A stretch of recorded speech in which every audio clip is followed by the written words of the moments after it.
Imagina una llanura vasta, entre dos ríos que brillan como cintas de plata, el Tigris y el Éufrates. Ese valle, que ahora llamamos Mesopotamia, fue hace miles de años el laboratorio humano donde brotaron las primeras ciudades, la escritura y las leyes. Aquí, la vida se organizó en torno al agua, al barro y a la necesidad de cooperar a gran escala. Al principio no había imperios, solo aldeas que luchaban por sobrevivir en un paisaje que podía ser pródigo pero también brutal. La clave fue la irrigación. Controlar el agua permitió multiplicar los alimentos y sostener poblaciones numerosas. Los agricultores levantaron canales, atajaron crecidas, repartieron agua mientras las aldeas crecían en clústeres, que terminaron por convertirse en ciudades. Uruk fue una de esas ciudades transformadoras. En sus calles nació la primera escritura que conocemos, el cuneiforme, trazado en tablillas de arcilla. Al principio era contabilidad, unidades, bultos, trigo, impuestos. Pero la escritura creció, y con ella la capacidad de pensar en grandes planes, en leyes y en relatos que sobrevivieran al paso de una generación. Los sumerios, que habitaron el sur mesopotámico, fueron maestros del urbanismo temprano. Construyeron zigurats, templos escalonados que eran el corazón religioso y administrativo de la ciudad. Cada ciudad-estado, Uruk-ur-Lagash, tuvo su propio dios patrón, su palacio y su clase de élite. La identidad local importaba, se luchaba por la independencia, pero también se comerciaba intensamente. Comercio. Esa palabra recorre toda la historia mesopotámica. Desde finales del cuarto milenio a.C., caravanas y barcas llevaban madera, metales, lapislázuli y otros bienes exóticos desde regiones muy lejanas. Mesopotamia importaba lo que no tenía: madera para barcos y vigas, metales para herramientas, y exportaba grano, tejidos y productos artesanales. El comercio fue el motor que conectó culturas y aceleró la transferencia tecnológica. Y llegó Sargón de Akkad, una figura que cambió el juego. Hacia 2330 a.C., las fechas varían según las fuentes. Sargón unificó varias ciudades-estado y creó uno de los primeros imperios conocidos, Akkad. Su logro principal fue político. Mostró que, con organización militar y administrativa, se podían gobernar territorios extensos desde una capital. El modelo de imperio, con gobernadores y tributos, nacía para quedarse. Pero Mesopotamia no es solo administración y economía. También nació la literatura. El relato de Gilgamesh, rey semilegendario de Uruk, es uno de los poemas épicos más antiguos de la humanidad. En sus tablillas se narra la amistad, la búsqueda de la inmortalidad y el choque con el destino. Esa epopeya es la prueba de que los mesopotámicos no solo contaban números, reflexionaban sobre la vida, la muerte y el sentido de todo. Otro paso monumental fue la invención de la rueda y su aplicación en carros y alfarería. La rueda transformó movilidad y guerra. Del mismo modo, el arado evolucionó la agricultura. Pequeños avances técnicos encadenados hicieron posible alimentar a más bocas y liberar mano de obra para otras tareas. Artesanía, construcción monumental, administración. La construcción monumental en Mesopotamia tenía su sello, la zigurat. Estas estructuras no eran tumbas como las pirámides egipcias, eran montículos sagrados, plataformas para templos, donde se creía que los dioses podían descender. El templo era también caja fuerte, centro económico y escuela. La piedra y el barro cocido, los ladrillos, formaban ciudades que imponían orden y magnificencia. El código de Hammurabi, en Babilonia, es otro hito que nos conecta con la idea de ley escrita. Hammurabi, rey de Babilonia, alrededor de 1792-1750, la frente a Cristo, compiló leyes que regulaban contratos, castigos y relaciones sociales. La famosa estela con sus leyes, ojo por ojo. No es solo un curioso aforismo. Refleja la intención de regular la vida cotidiana y mantener la justicia en un reino cada vez más complejo. La ley escrita permitió que las expectativas fueran claras y que los cargos se resolvieran con precedentes.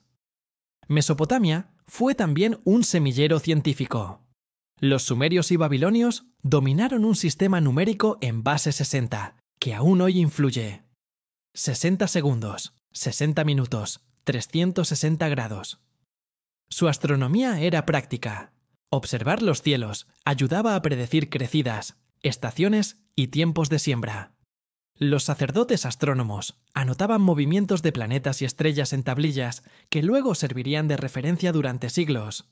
La religión mesopotámica era politeísta y profundamente pragmática. Anu, Enlil, Inanna, Ishtar, Marduk y muchos otros conformaban un panteón donde cada deidad regía aspectos de la vida y la naturaleza. Los mitos explicaban el origen del mundo, la condición humana y las oscilaciones del clima. Los ritos y ofrendas buscaban apaciguar a dioses a quienes se consideraba caprichosos y poderosos. Ordenar el templo era ordenar la ciudad. Asirios y babilonios pelearon, se mezclaron y reconfiguraron el mapa.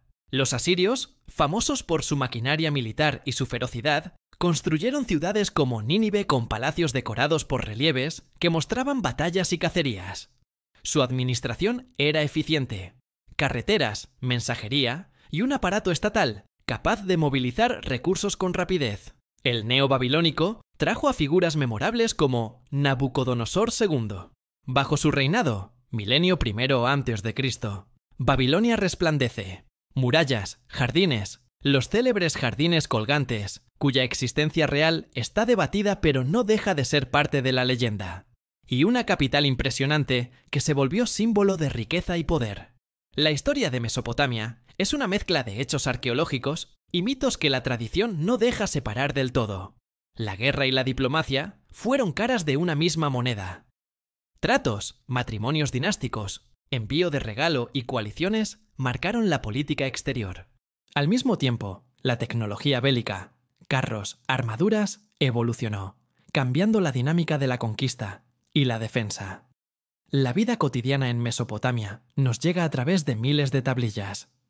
Cartas, contratos matrimoniales, recibos, libros de cuentas. La rutina quedó registrada. Sabemos que había médicos que usaban remedios y hechizos, que había escuelas donde se enseñaba a leer y escribir cuneiforme, que las mujeres podían desempeñar roles económicos como propietarios o comerciantes en ciertos contextos. La organización social no era homogénea. Existían élites, sacerdotes, funcionarios, militares y clases trabajadoras, artesanos, campesinos y esclavos. No obstante, en muchas urbes se aprecia flexibilidad. La prosperidad podía cambiar el estatus. El comercio abría caminos de movilidad social. Mesopotamia también fue innovadora en arquitectura civil. Canales, puentes y diques fueron necesarios para sostener la agricultura intensiva. El control del agua implicó ingenieros y administradores que debían coordinar millones de horas de trabajo. Estas obras públicas reforzaban el poder del Estado y la idea de que el orden humano podía someter la naturaleza. La escritura liberó la memoria colectiva. Contratos, leyes y literatura ya no dependían de la memoria oral. Podían sobrevivir intactos en el barro cocido.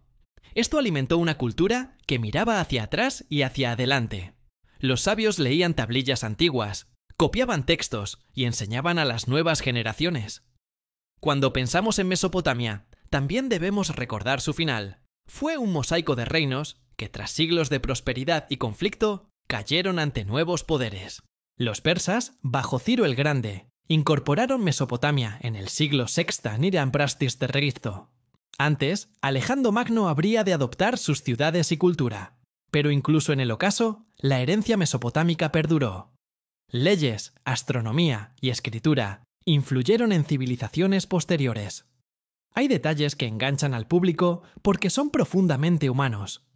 La tablilla con la primera receta médica que se conserva. La carta de un padre a un hijo. El registro de un préstamo con interés. Un contrato matrimonial que revela el nombre de una esposa y su dote. Esos fragmentos nos hablan de personas reales que amaban, trabajaban y temían a los dioses. También hay sorpresas arqueológicas. La biblioteca de Asurbanipal en Nínive, con miles de tablillas, fue un tesoro de textos mitológicos, científicos y administrativos. Gracias a esas tablillas, hoy podemos reconstruir el conocimiento y la imaginación de una civilización que parecía increíblemente distante. El legado de Mesopotamia no es solo técnico, es conceptual. La idea de ley escrita, de ciudad como entidad política, de registro administrativo, de literatura épica y de un calendario astronómico son invenciones que configuran la vida civilizada.